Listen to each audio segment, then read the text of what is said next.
টক মিষ্টি স্বাদের দানাদার এক মুখরোচক ফল লটকন। শক্ত আবরণে ঢাকা হালকা হলুদ বর্ণের এ ফলের ভেতরের অংশে রয়েছে 3 থেকে 4টি সাদা রঙের মাংসল দানা। লবণ আর মরিচ গুঁড়া মিশিয়ে এ ফল খেতে দারুণ লাগে।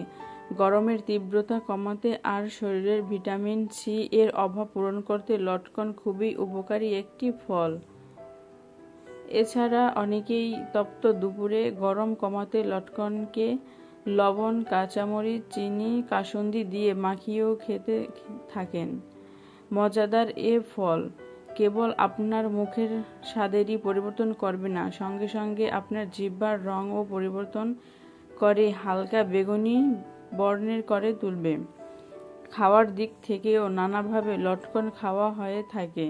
অনেকেই হালকা হাতে লটকন গোল গোল তালুতে ঘুরিয়ে এরপরে পাকা লটকন খেয়ে থাকেন।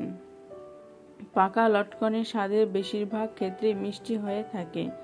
আকারে ছোট হলেও গুণাগুণের দিক থেকে এর রয়েছে বেশ লম্বা তালিকা।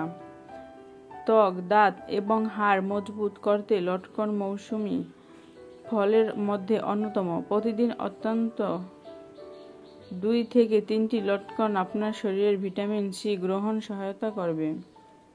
বর্ষা মৌসুমের এই ফলটি কঠিন কঠিন রোগের বিরুদ্ধে লড়াই করতে এবং আপনার শরীরকে তার প্রতিরোধ হিসেবে তৈরি করতে পারদর্শী, যা কোলন ক্যান্সারের মতো রোগের প্রতিরোধ হিসেবে উল্লেখিত। খনিজ, ভিটামিন এবং মিনারেল ভরপুর এ ফলটি বেরি জাতীয় রোগ থেকেও মুক্ত সহায়তা করে। লটকনে আছে প্রচুর পরিমাণে ফ্যাট এবং প্রোটিন, যা আপনার ত্বক সুস্থ রাখতে সহায়তা করে। পর্যাপ্ত প্রোটিনের কারণে শরীরে পায় তার প্রয়োজনীয় শক্তির উৎস। এছাড়া মানসিক অবসাদ, চর্মরোগ এবং রক্তের শর্করা নিয়ন্ত্রণে খুবই উপকারী একটি ফল লটকন। গরমের এ সময় লটকন আপনার শরীরের পানির চাহিদা পূরণেও সমানভাবে গুরুত্ব রাখে।